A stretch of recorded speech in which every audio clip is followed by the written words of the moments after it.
Hi everyone.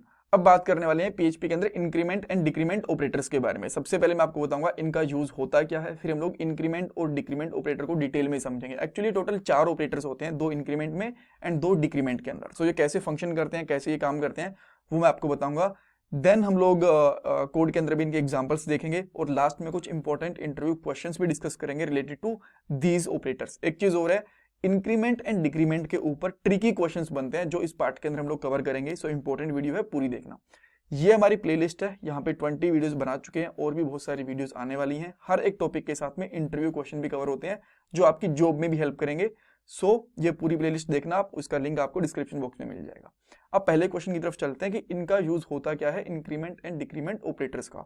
देखो, जब भी हम लोग एक न्यूमेरिक वैल्यू के अंदर इंक्रीमेंट करना चाहते हैं बाय 1, तब हम लोग इंक्रीमेंट ऑपरेटर का यूज करते हैं, और जब हम लोग डिक्रीमेंट करना चाहते हैं तब हम लोग डिक्रीमेंट ऑपरेटर का यूज कर सकते हैं। मान लो आप के पास अभी वैल्यू है 10, आप उसको एक माइनस करना चाहते हो, उसके अंदर से आप उसको 9 करना चाहते हो, तो या तो सिंपल सी बात है कि उसको आप 10 माइनस 1 करो और उसको एक अलग से वेरिएबल में स्टोर करो, या फिर डायरेक्टली जो वेरिएबल है आपके पास उसके अंदर ही माइनस माइनस लगा दो उसके साथ में, और आपका जो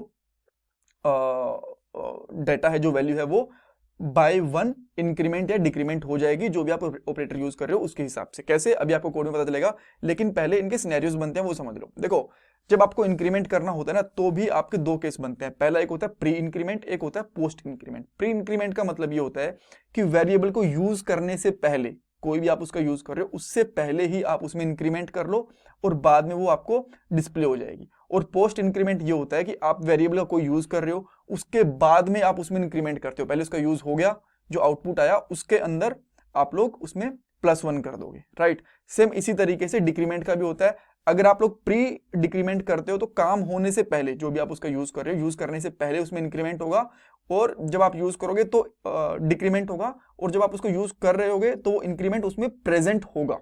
और एक होता है पोस्ट डिक्रीमेंट, इसका मतलब है कि पहले वो वेरिएबल यूज हो जाएगा और होने के बाद में उसके अंदर डिक्रीमेंट होगा। कोई बात नहीं, अगर आपको स्टिल ये अच्छे से समझ में नहीं आए तो अभी मैं आपको एक एक करके अच्छे से समझाता हूँ प्रोग्राम के अंदर। सबसे पहले मैं एक फाइल बनाऊंगा जिसका नाम आप कुछ भी रख सकते हो। मैंने इसका नाम रख लिया let's say increment decrement dot PHP, और यहाँ पे मैं क्या करता हूँ, यहाँ पे लिखता हूँ पीएचपी और एक वेरिएबल लेता हूँ 10, ठीक है। ए इक्वल टू 10 उसकी वैल्यू हो गई। देन मैं इसको एको करवाता हूँ, सबसे पहले सिंपल एको करवाता हूँ। तो आपको पता है कि इसकी वैल्यू क्या आएगी, हमें पता है डेफिनेटली इसकी वैल्यू आएगी 10। सो मैं यहाँ पे इंक्रीमेंट के ऊपर आता हूँ तो इसकी मुझे वैल्यू 10 मिल गई।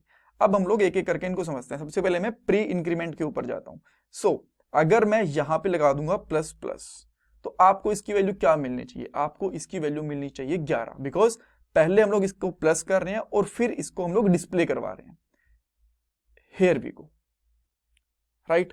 बट अगर आप लोग, ये तो हमारा कौन सा हो गया, प्री इंक्रीमेंट। अगर आप इसमें पोस्ट इंक्रीमेंट करते हो, मान लो आपने क्या करा, पोस्ट इंक्रीमेंट करा इस तरीके से, तो आपकी क्या वैल्यू आएगी। आप सोच रहे हो कि इसकी वैल्यू 11 आएगी, नहीं, इसकी वैल्यू आपको 10 ही मिलने वाली है।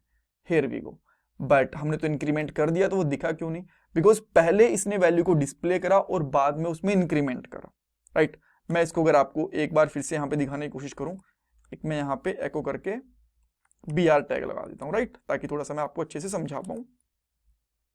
इस तरीके से मैं 2-3 BR टैग लगा देता हूँ यहाँ पे, और फिर उसके बाद में यहाँ पे फिर से एको करता हूँ $A। तो एक बार तो वैल्यू इसके साथ 10 प्रिंट होगी, फिर 11 प्रिंट होगी। कैसे, अभी आपको पता चलेगा। 10 कब प्रिंट हुई, जब हम लोगों ने इसके साथ में इंक्रीमेंट करा। ये पोस्ट इंक्रीमेंट था, पहले इसका यूज हुआ और बाद में इसने इंक्रीमेंट कर दिया, और जब तक हम लोग यहां पहुंचे इसका इंक्रीमेंट हो चुका था, राइट। तो ये होता है हमारा इंक्रीमेंट। अब सेम इसी तरीके से अगर आप एक डिक्रीमेंट भी देखना चाहते हो तो वो मैं आपको दिखा देता हूं। ठीक है, इनको हम लोग ना कमेंट ही रखते हैं यहाँ पे। अब मैं यहाँ पे करता हूँ एको और यहाँ पे लिखता हूँ $A, बट उससे पहले लगा दूंगा माइनस माइनस। तो ये हमारा क्या होगा, ये होगा हमारा प्री डिक्रीमेंट। इसकी बात कर रहा हूँ, प्री डिक्रीमेंट। अब यहाँ पे आके इसको हम लोग रिफ्रेश करेंगे तो क्या वैल्यू मिल गई हमें, 9। हमें पता है कि पहले हमने डिक्रीमेंट करा और बाद में वो वैल्यू पॉजिटिव में गई, राइट। अब इसके सेम इसी तरीके से, पता है ना मैं आपको कोड कमेंट ये क्यों कर रहा हूँ, हटा क्यों नहीं रहा, बिकॉज ये वाला कोड जैसे हमारी प्लेलिस्ट कंप्लीट हो जाएगी मैं गिटहब के ऊपर डाल दूंगा, ऑनलाइन डाल दूंगा, ताकि आपको भी ये वाला कोड मिल पाए, राइट। देन हम लोग यहाँ पे माइनस माइनस करते हैं बाद में, ये हो गया हमारा पोस्ट डिक्रीमेंट। इसमें पहले डिस्प्ले होगा और बाद में हमारा डिक्रीमेंट होगा, तो आपको ये कभी चेक ही नहीं कर पाओगे इसको। बट अगर आप इसको कभी चेक करना है तो आप सेम इसी तरीके से करोगे, कुछ यहाँ पे जस्ट BR टैग वगैरह लगा दो, एक लगाओगे तो भी चलेगा, बस मैं इसलिए लगा रहा हूँ, अगर आप एक साथ लगाओगे ना तो आपको रिजल्ट एक ही लाइन में दिख जाएगा और आपको ये 901 दिखेगा, राइट। इसीलिए मैं यहाँ पे कुछ BR टैग लगा दे रहा हूँ, और कोई रीजन नहीं है। एंड देन आप देखो पहले 10 था, देन उसमें इंक्रीमेंट हुआ, और जब आपने नेक्स्ट टाइम प्रिंट करा तो कितना मिला आपको 9। सो बहुत बार ऐसे क्वेश्चन ही पूछे जाते हैं, डायरेक्टली आपको ये स्टेटमेंट लिख के बोल देंगे कि बताओ इसका आउटपुट, और आप बोलोगे इसका आउटपुट तो 9 आएगा, बिकॉज इसकी वैल्यू 10 है तो इसमें एक एक करके इंक्रीमेंट कर दिया, बट नहीं, उसकी वैल्यू 9 आएगी, बिकॉज पहले वो डिस्प्ले हुआ, बाद में उसमें डिक्रीमेंट हुआ। सो ऐसे क्वेश्चंस पूछे जाते हैं। पोस्ट आपसे पूछ लेंगे कि प्री इंक्रीमेंट पोस्ट इंक्रीमेंट क्या होता है, सेम डिक्रीमेंट के लिए भी। और जो मैंने ये वाला सिनेरियो बताया ना कि हम लोग पहले एक वेरिएबल को प्रिंट करते हैं देन माइनस माइनस लगाते हैं, तो लोगों को लगता है, या फिर व्यूअर एक्चुअली डेवलपर्स को लगता है कि इसकी वैल्यू 9 आएगी बट उसकी 10 आ रही होती है। सो ऐसे क्वेश्चंस पूछे जाते हैं, सो इनका आंसर आपको ध्यान से देना चाहिए। Thank you so much for watching this video. कुछ कंफ्यूजन है तो मुझे कमेंट सेक्शन में बताना आप, मैं आपका डाउट क्लियर करूंगा। एंड देखो, अगर आप लोगों ने चैनल को सब्सक्राइब नहीं करा तो प्लीज कर लो, बिकॉज ये आपके लिए कंप्लीटली फ्री ऑफ कॉस्ट है, बट इससे मुझे थोड़ा सा मोटिवेशन मिल जाता है और मैं आपके लिए और वीडियोस लेके आ पाता हूँ। ये मेरा पेटीएम का डोनेशन नंबर है। साथ में आप लोग वीडियो को प्लीज लाइक भी कर देना एंड चैनल को सब्सक्राइब करके कमेंट सेक्शन में फीडबैक भी दे देना। Thank you guys.